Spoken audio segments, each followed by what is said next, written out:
Do you see my cool shirt? Aw, vampire bluey. It's got vampire blue. Sometimes I wear clothes that make me look like as much of a dad as possible so that people in coffee shops don't accidentally hit on me. Accidentally. Yeah, you don't want them to accidentally hit on me because they think I'm so cute. So I wear things that are like, only a dad would dress like that. And so I'm going to leave him alone is what I do. Do I have to be the person to tell you about dilfs? Frankie, listen. They're not talking to me because I'm a dad. What other excuse could there be for why people aren't hitting on me? It's because I'm obviously a dad and they know better. And I will hear nothing else. I think that your problem is that you're not a dilf, you're just a dill. Just a dad I like. You're a dad you would like. Yeah. Hi, like me. I'm a dad. I'm harmless. I have hobbies Dad such I as want to like. Pokemon and fishing and drinking coffee. And caretaking for my child. Yeah, and taking care of my... I mean, dude, even before I was a dad, like, even, like, high school Eric put off energy that, like, moms liked. Because, like, that boy's safe. Like, that boy's not going to try nothing.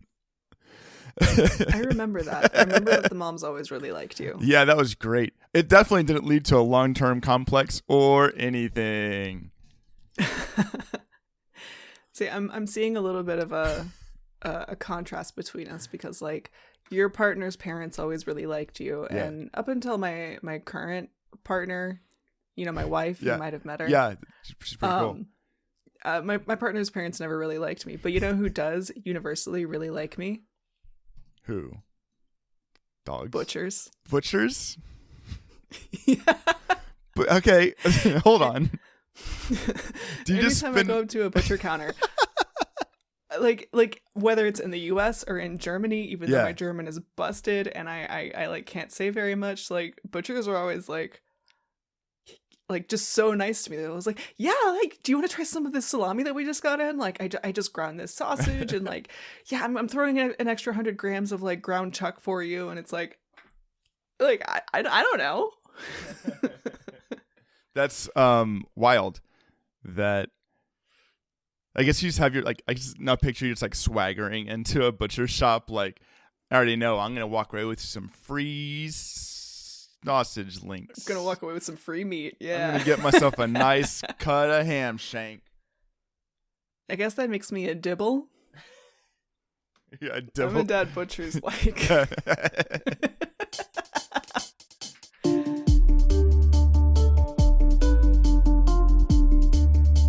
Polydactyl.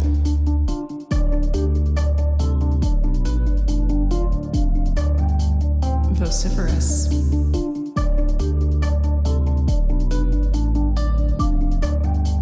Bombastic.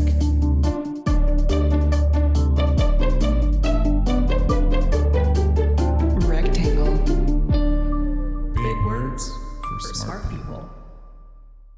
Hello, everyone. This is Big Words for Smart People, the only podcast that makes dumb guys smarter and smart guys, would you believe it, more smarter. I'm Frankie. My pronouns are they, them, and I'm here with my brother. He, him, that's me, Eric in the house. What? What's up? It's me. I'm in the house, and I'm here. Hello. How do you feel about that very timely intro you just gave yourself, Eric? Not proud. I got about 2 words in, and I was like, I can't commit to this bit. This is rough. I don't know if you planned it, but I'm actually pretty glad that was the intro that you went with, you know. I can guarantee you that none of that was planned. I think that struggle of trying to balance being cool, but without, like, you know, committing too hard to it, because if you commit too hard, then it's not cool anymore, is really timely considering the word that I've chosen for us today. Oh. And Eric, that word is... Sprezzatura. Sprezzatura. Sprezzatura. Sprezzatura. Without all the affectation. Without all the affectation, that's Sprezzatura. Sprezzatura. Which is a noun of Italian origin, if you can believe it. I was gonna guess Italian. I'm knocking your socks off. Yeah. And it means, well, this can't be right. I'm checking Merriam-Webster right now, and it says the state of Eric being a huge fart bag. Oh man, what's up with that? I'm sorry. famous. I'm gonna check. I'm famous. I'm gonna check. Yeah. What's another diction? I'm gonna check like Wiktionary. What's another dictionary? Another dictionary. Club Penguin. Oxford. Oh, that one. I'll check the Oxford Dictionary. Okay. They pull from Club Penguin. They do pull from Club Penguin, but I like their formatting. It's fine. Sure, there's a lot of typing you're doing over there. Just really couldn't. It's SPREZZATURA colon Oxford. Now you're fighting your desk. Why are you fighting your desk? / club penguin. Club penguin dash med. Okay. I see that the definition that I was pulling from was a more archaic definition. But the one we're going to be working with today is again a noun, and it is studied nonchalance, graceful conduct or performance without apparent effort. I feel like apparent's doing a lot of lift in that definition. Apparent is, I mean, it really is. Like, apparent is, I think, the operative word here, because, like, yes, it's being cool. Yeah. Yes, it's being stylish, but, like, you can't let people know that, like, you've put a lot of work and effort into being really cool and stylish. It has to be like, oh, no, I'm just like this. I don't even care. I care so much. I need this. Think I'm cool. I need you to think I'm cool, but if I ask if you think that I'm cool, then that will make me not cool. And the fact that I'm spinning my wheels about it makes me want to jump into a dishwasher. But like, oops. But like, whatever. I guess whatever. It's cool. So really what you've brought to us is just high school, the word of like everyone trying to be as cool as they can be without anyone noticing that they're trying so hard to be as cool as they can be. Yes. Yeah. And that doesn't stop at high school. It super doesn't. Yeah. Sometimes you're the cool dad at the coffee shop, is all I'm saying. I need to be the coolest dad in this coffee shop. Yeah.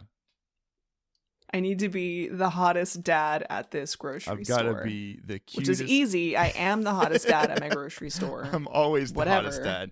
It depends on which grocery store you go to. Walk into a Food Lion, I'm a clean 11 out of 10, baby. Oh, yeah. Yeah, but a Whole Foods, I'm a solid 5. Yeah, I'm like a Food Lion 10 and then like a Trader Joe's 9. I mean, modest too. I'm a farmer's market 6.5, you know. Well, at the beginning of the day, if it's like 11 o'clock at the farmer's market, I'm more of an 8.5, because everyone's gone home because all the kumquats are gone. Well, like you need to reach that part of the day in the farmer's market.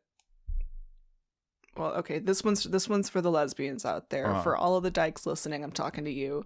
You got to reach that point in the farmer's market where like the older women wearing like patchwork hand-dyed skirts and river shoes have already left. Yeah. But the brunch gays haven't arrived yet. That's when you're like a farmer's market 10. That's the perfect, the sweet spot. All the women have gone off to their Dave Matthews Band concerts, wave their hands in the air, offbeat. Uh-huh. And then you 11 move a.m. in. on a Sunday morning, Dave Matthews Band concerts. At this point, I would genuinely not be surprised. Look, it's not Dave Matthews Band. It's Fish. It is Fish. Fisher of Men. Uh-huh. Jesus Christ. Ah, yes. They're off to church. They're dyed skirts. They're all off to church. Oops, all church. Every day, 11 o'clock on the dot. Got to go to church. Got to get me some Jizo up in these shorts. Yeah, You man. know what would really wash down this locally produced kombucha and unfiltered manuka honey? Is a couple of communion wafers and non-alcoholic grape juice. Jesus. Did I tell you about the time back when we were church people? And I was like, we did I did some kind of like camp indoctrination thing, and we put on a play. Well, like confirmation? It was like confirmation, but I was older. I was like in middle school, high school. Yeah, that sounds right. I got in trouble because when we were doing our stage show, I was backstage waiting for my chance to go on, and I ate all of the bread for communion for that week. Dude, that's the body of Christ. Eat the body of Christ. I ate a whole loaf of Christ's body, just kind of waiting for my chance to go on there and do whatever it was I was going to do. Burn Carthage? I don't remember. You were gluttonous and selfish about the body of Christ, dude. That's like a turbo sin. Good ass bread, though. Tell you what. You're going to ultra hell. It was a little crunchy and crusty. I'll go to ultra hell. I'll go sit in a pocket of Malabulg if it means I get to eat some good bread on the process. Fuck it. Was this like the Methodist church that we went to? Was it just like pita bread, or was it like a loaf? No, it was like a loaf. They had like a whole loaf that they'd like broken twice for you or whatever, and it was sitting in baskets. Yeah. And I didn't crack open the juice because the seal was still on for the grape juice, so I couldn't open that because they would have noticed that part. Mm-hmm. They weren't going to notice that I ate a whole loaf of bread. The whole bread loaf gone. Like, I understand not taking the grape juice because the seal is on, but like I don't understand how you thought you could get away with eating the bread. Listen, sometimes you think one thing and then you get started eating bread and then accidentally eat all the bread and you didn't really notice what happened in between the start and the end of the bread eating. Until you're like, somebody's going, you shouldn't have done that. And I'm like, uh-oh. It was good though. I'm full. I mean, far be it from me to judge as someone who has on multiple occasions taken one single bong hit and then found my way 3/4 of a way through a baguette. That's all it takes. Which is just baguette, nothing on it. Dude, I'll devour a crunchy baguette. It's a pretty cool thing to do. To just like nonchalantly chow down on a whole baguette in the back of a church. But you need to do it in a way that doesn't suggest you really care. Don't have to care. Don't give a shit. I don't care about this God flesh. I'm just a little hungry. No. So I'm gonna snack down and you guys do your thing. Now, Frankie, I don't want to derail us, but I did just for the first time take a glance at your notes. And I've noticed that you wrote the phrase, gonna talk about Twilight again. And I'm pretty sure that marks, let's see, this is episode number 14. That makes 14 episodes in a row where you felt the need to bring up Edward and all of his cool friends. Do you want to go ahead and get that part of the way now, or do you want to save that for later? I intended to go get my copy of Twilight off my bookshelf before we started recording and to find the part where Bella first sees Edward to talk about how she talks about what he looks like because it's just dripping with Sprezzatura, and then I forgot. Oh no. I have a book at my desk, but it's for next episode, so I'm not going to show you. Wait, I have an EPUB. Oh no, I don't. Hey, you know what? I don't want to actually have to listen to your rendition of Twilight narrative. So, okay. is Sprezzatura something that like you're aware that you have it, or like is the simple acknowledging of like how would you use this in a sentence? My Sprezzatura is showing.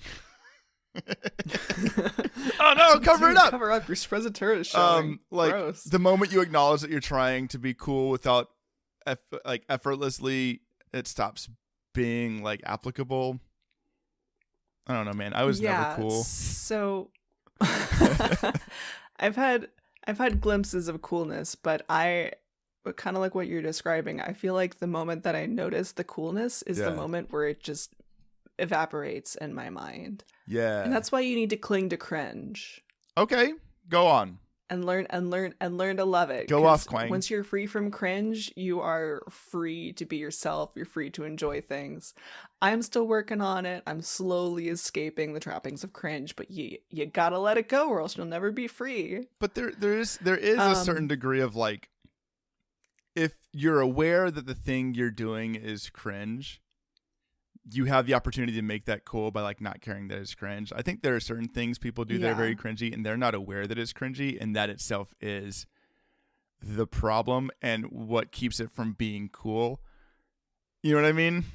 Does that make sense? Well, look. Yeah. Look, like I think we need to like draw a line here between like furry raves and like crypto trading.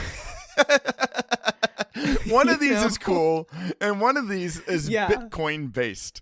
One of these revolves a blockchain. Yes, like people are so quick to like you know when you like try to like list things that are cringe. Like one of the first things a lot of people go to is like, oh, furries. But like, dude, furries are some of like the nicest, most fun, most genuine, cool interesting, funny people. Yeah, this is a pro furry blog. Is it? I have a persona. Okay. Okay. So do you. You pretend like you don't, but you do. It's a Lucario, thank you very much. And he's shorter than you think he'd be. I think I sometimes do that. To your point here, like the coolest people are the people who at least look like they don't care if they're cool. You know? Yeah. And like that could be somebody wearing 2 polo shirts with the collars popped at the same time. It's not, but it could be. But it also comes to the person who's like, yeah, I don't care. I like my Nickelback t-shirt, so I'm going to wear it on my way to Target. And like that can be cool too, but it's about like being comfortable in your own skin and being comfortable with your own like vibe. But I also think it even if you're not trying, you're still trying to be cool because it takes work and thought to be what you picture is cool to you. You know? And like hopefully what I think is cool to me vibes with other people, and if it doesn't, fuck them. Yeah, I feel like Sprezzatura kind of carries this implication of like great effort. Okay. But you just can't show that effort. Yeah.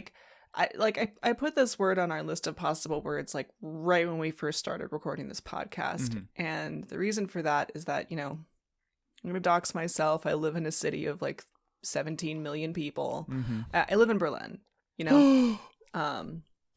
What? Oh my God.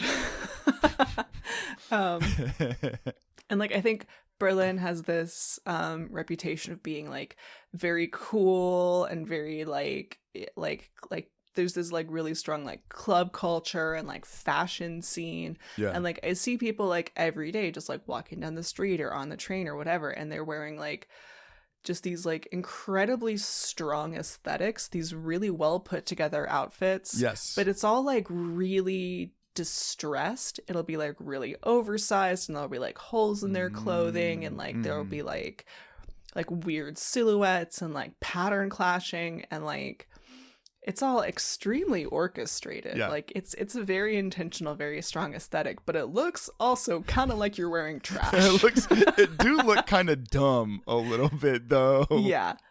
It's not, it's, I take bits and pieces of this, right? Yeah. And I do incorporate it into my own aesthetic a little bit. It does kind of look like you're wearing trash.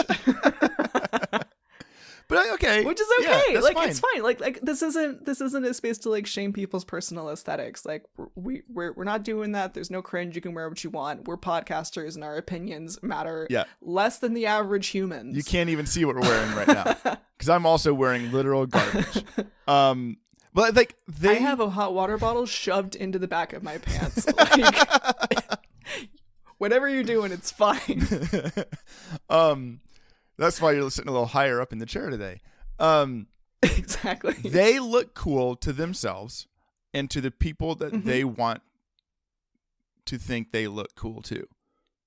Yeah, that makes sense. Like that's what you do, right? And I like this idea that you bring up of like picking in bits and pieces from like whatever's in vogue and like seeing how that layers into your own like aesthetic and what you find cool, you know, like, and also it's annoying because I identify as male and tend to dress relatively male. And so like fashion options are a lot less available, but like, yeah, men's fashion sucks. Is bleak right now. Luckily, I prefer to wear women's jeans and because I fucking hate pockets. But like a big trend, like the trends are moving, you know, they move back and forth, and like the new trend is like we're moving back towards looser fitting pants. Yeah. I fucking hate that shit. Like I want my pants to be tight. I want you to wonder how I sit down with how scrunchy my pants are. And so like I'm not picking up on that trend, but like the athletic wear trend, like how we just wear more athletic wear as like common wear. Like, right. I fucking love me some 3/4 pants, dude. I got some sexy shins. I like to show them off. So, like, I've definitely picked that up. You do look good in joggers. I look cool in those. I know it. I know I look cool in those. So, like, that's worked into my aesthetic. But I look cool to me. And the good news is I have a child who will never think I'm cool. And like, he doesn't right now because he's 3. But in about 2 years, he'll stop thinking I'm cool, and that will never come back again. Until he's like 35. I remember that moment when I realized my Our dad parents was a aren't huge cool. fucking dork. I cried. Yeah, but when you get older, he becomes cool again because he's a big fucking dork. And he can tell you every animal fact about every animal on the planet. Yeah. The other I came around on him. It takes a while. You have to move out of the house first and get used to some of the eccentricities. Yeah. That does help. What other thing that helps you for being cool is do what I did and move to a small town. Because simply by being like young and having all your teeth, you're pretty cool. Or teach. Yeah, dude, you are a big fish in a small pond right now. Teach. I was the coolest teacher at the school I was teaching at because I was young and a dude, and none of the other teachers were young or dudes. And also, like, I put some semblance of effort into being cool to middle schoolers, which sounds miserable, but it's not actually that hard. You just have to say funny things every now and then and not yell at them. And they're like, Mr. S is the coolest teacher in the school. What's up? And also just be cool things because, like, I think I've told you, they couldn't say our last name. Yeah, people have a hard time with our last name. For some reason, it must be like a North Carolina thing. Sorensen is hard. No, it's not just a North Carolina thing. So they called me Mr. So-and-so, and I was just so happy they said Mr. first. I was like, cool, man, whatever. I've also gotten so-and-so. I like it. It's Germans so funny. I do. I like it, too. Germans say our last name Zorenson, which makes me feel pretty lots cool. Lots of Z's in there. Yeah. That's cool. You're one Z away from a very good video game. Yeah, if you like gotchas. It's Joke's on you. I do. I like pocket gambling for things that have no merit. Of course. Yeah. You know, we both, I think there's another thing you can do to kind of like instantly bump up your cool factor. Smoking. Like effortlessly. Oh, wait, no. Permanently. Yeah. And that's not being straight. You know, I think you're right. In fact, like I know you're right. This is something that I've talked about at length with my wife. And like there's so many things where like I hear like, oh, I can't do this because it's not cool, or I can't do this because it's not attractive. And I'm like, not if you're a lesbian. If you're queer, everything's cool. Wearing sandals. You're right. Being muscular. Aging. Fucking having mullets. Wrinkles. Gray hair. Mullets. Facial hair on women. Yeah. Yeah. So cool. It's so cool. hot if you're gay. That's awesome.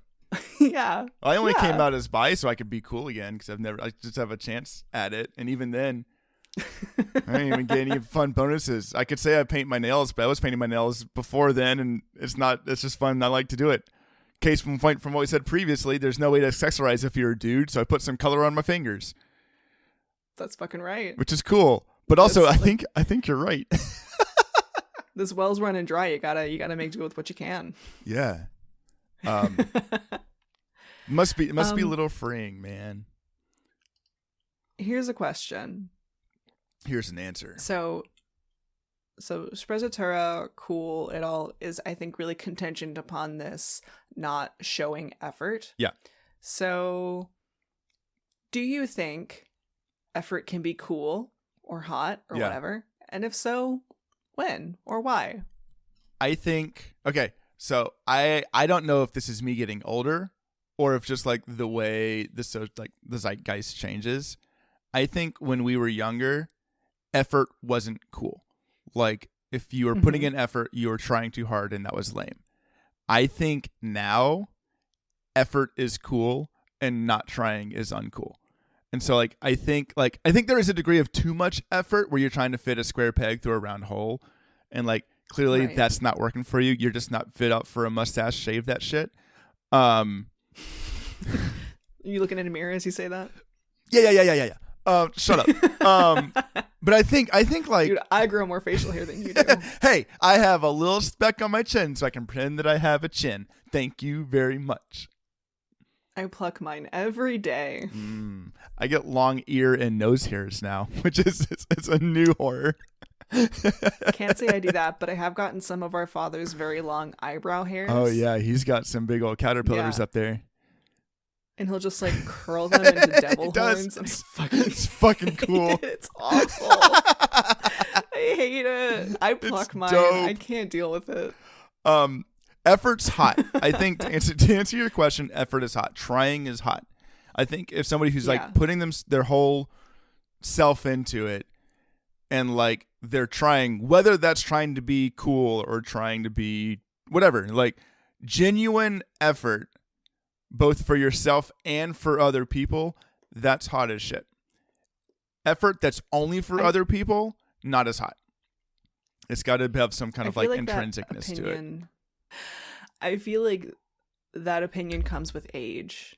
A lot of things come with age. Young people are still finding ways to like shame each other for trying. Yeah. You know, there's being cringe, bringing that again. Yeah. There's clout chasing. Yeah. There's being a try hard. So I was like, do less, or like don't be performative. You know. Yeah, I think it's a lot of insecure people who get upset about other people doing anything, scare quotes, better than them by putting in the effort, because lots of people are just they're not willing to put the effort in to do fucking anything. And so instead of putting in the effort, you go, nah, you're a try hard, stop trying so hard, or you're a poser, or whatever it is that young people say. You're just clout chasing. That's why you're working so hard on your gunpla. Yeah. I don't know. Okay. So what do young people like? This is a fun episode called What Do Frankie and Eric Think Is Cool? And it gets worse by the minute. Yeah, when they're modding their Game Boy Advance SPs to fix the power controller, like that's so try hard. That's cringe. Like, why do they have to get the variegated calathea? It's just like, shut up a little bit. Yeah. Like, nobody cares about your variegated houseplants. Just get the ones with the standard colorization. It's not even a stable variegation. Your plant's gonna fucking die, you idiot. Try hard. I mean, tell me about it. You don't need the line that goes completely invisible when you throw it in the water, because you have to see that shit too, right? The fish don't care if your filament's a little bit visible. It helps you know if you've got a knot in your line. You scrub. You need to stop talking about your Twilight fan fiction. You can't keep trying to force this podcast into being about your Twilight obsession. It's about Skies of Arcadia and Pokemon and digging up old stories, and that's that. There will be no Twilight, and there will be no productive conversation about words. Fucking cut it. Try hard. You need to spend so much less time on your Twilight fanfic. Like, it's just a fanfic. Like, calm the fuck down. Just because you hit 2,000 pages doesn't mean it's good. Tell that to the schmuck who wrote the Bible. Spoiler alert. Boring. Revelation part 2, the Redux, is just like And then Bella woke up from her dream about Jesus and all his cool friends, and they went outside and kissed a wolf man. I guarantee you that is somewhere on Stephanie Meyer's home PC. It's just the immediate connection of the Bible to Twilight. Dude, the Mormon runs deep. Like, Twilight is steeped in Mormonism. It is disgusting. I love it. Well, I mean, if you're Bella, every book there's more men, so it makes sense. Bam, got him. Cut. Sin depresses. Anyways, I have a question for you. Tattoos. Eric. I know your answer, and the answer is that tattoos are and will always be cool. And smoking, it's not cool anymore. Stop doing it. It stopped being cool. And also, vaping is just lamer smoking, so don't do that either. Yeah, like, if you're vaping, just switch to smoking. It's still not cool, but it's less uncool than vaping. Like, oh, I'm gonna like suck a little robot to get my nicotine. Grow up. Yeah, smoke a fucking cigarette. Your bubble gum flavored. Also, don't smoke cigarettes. Smoking's not cool anymore.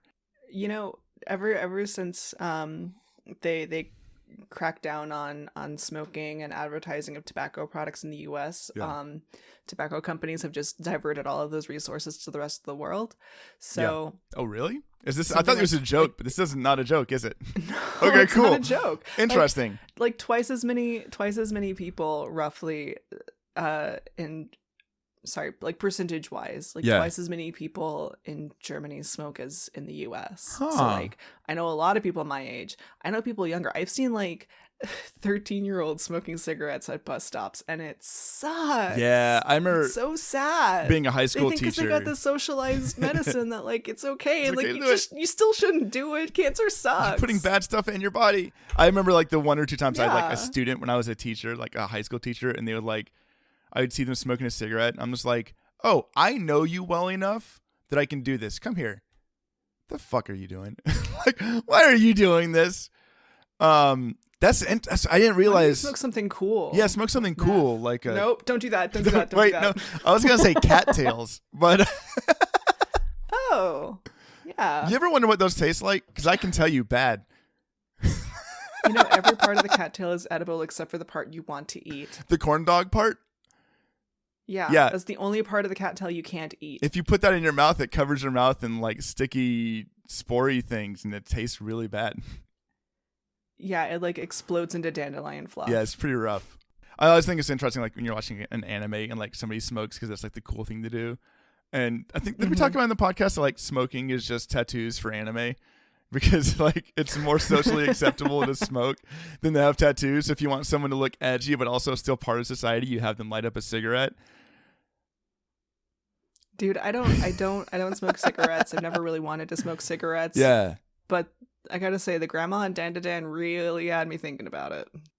She's the only one that makes it cool. Everyone else.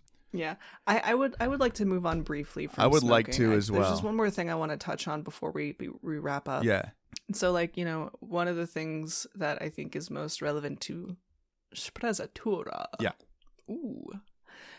Is clothing. And Okay. Eric, I just wanted to hear how you would describe your personal aesthetic. Yeah. Dad. No, okay. So what, like shorts? So yeah, it depends. Okay, that's a great question, because actually I have three. Like, it depends on the situation. Mm-hmm. My work aesthetic is business casual, but like casual has a capital C. So like I'll wear chinos or some like non-jean long pant, and like everyday carry kind of boot. So like kind of a dress boot, but also it has an actual sole to it and could be a boot. And then like polo, but I won't tuck the polo in. So like enough to look professional, but like Sprezzatura, I'm not trying too hard to look professional. I'm trying to look kind of like approachable, because I work in schools and I work with adults, but also kids, you know? And I also have tattoos on both of my arms. So like I can't try to look too professional, because at the end of the day, there's still a gold bug and some jellyfish poking out. Right. You know?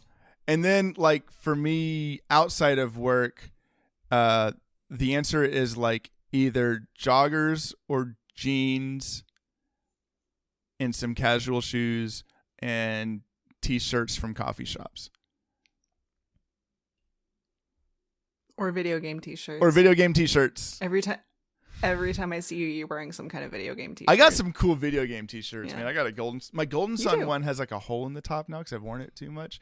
I'm trying to fill my entire wardrobe with just shirts from coffee shops because I love that idea. How would you describe your style? So apart from gay.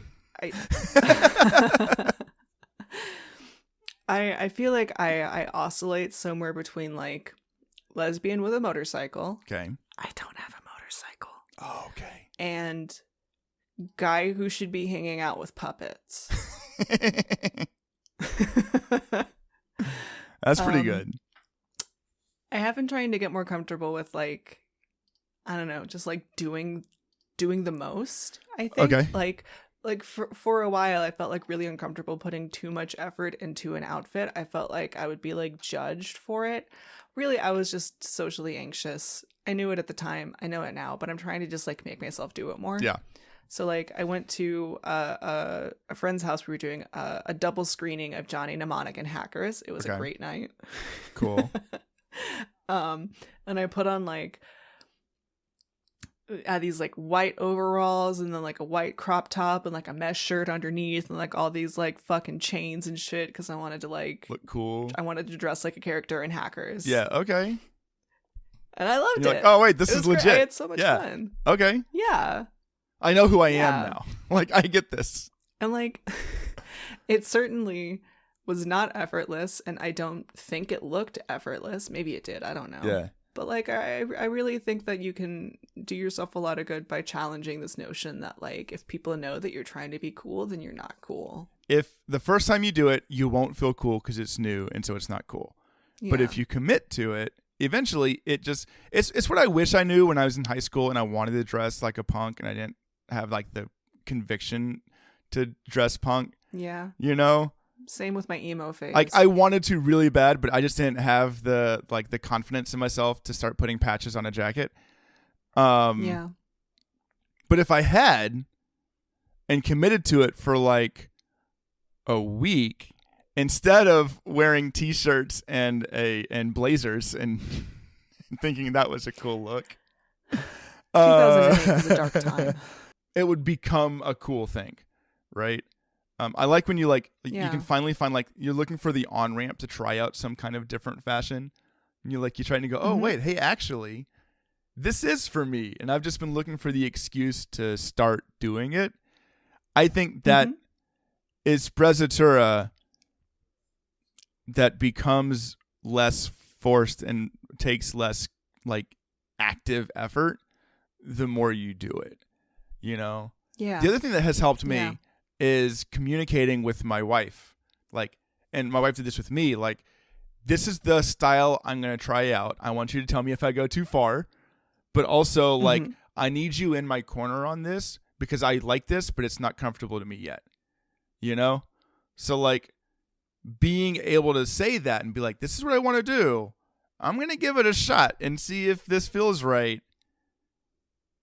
I need you to back me up because I can't have you look at me like, are you sure? I love that you can communicate that. You know, that's a skill in and of itself, I think. Well, it's so tricky too, because part of me wants to be like, I want to be sexy for my wife, which doesn't matter naturally. But it's also like I want to be like what's comfortable to me. You know, it's I've got a couple pairs of I call them my travel pants, and I fucking love these things. They got pockets and they have a little scrunchy bit at the leg, so it stops around mid shin, and they're great. I don't know if they're sexy or not. I don't know if she likes them, but I like them, and I feel pretty comfy in them, and I love to wear those with a sweater. And so just being able to, I don't think, I guess to tie it back together, I don't think Sprezzatura has to be an individual affair. I think if you've got other people on your side, you can make that carefully orchestrated nonchalance work for you, because some people will know what's behind the curtain. and they'll know that behind your cool sunglasses is a scared little boy who wants people to like his stud belt, right? Maybe the lesson to take away from this is that instead of Sprezzatura, we should Sprezza together. Sprezzaturducken. That's close enough. Yeah. If you like what we do, for some reason, first of all, tell us why, because we don't get it, but it's got to be somebody. Like, comment, subscribe, follow, tell your friends, tell your enemies. If people ask you, if you're like, hey, check out this podcast, I think generally tell people start with the newest episode and move back if they want to. Yeah. You know, I don't think you need to start on episode 1. You could, but I wouldn't. That's all I'm saying. And if you have or you do and you like what we do, thank you. Thank you for listening. Thank you for giving us a chance. We do love you. It's a scary thing putting stuff in the world, and so like we're glad we get to do it. You want to talk about effortless cool? Take a look at those bees. I'm just kidding. There was a lot of love and work and effort put into them, and it shows. And the person who put all that love and work and effort into our bees is Lava Salmon, and you can find more from her in the show notes. Thank you, Lava Salmon. The bees are cool. Thank you, Lava Salmon. We just hope that you like have a really Sprezzatura week. How's that? Yeah, whatever. Bye.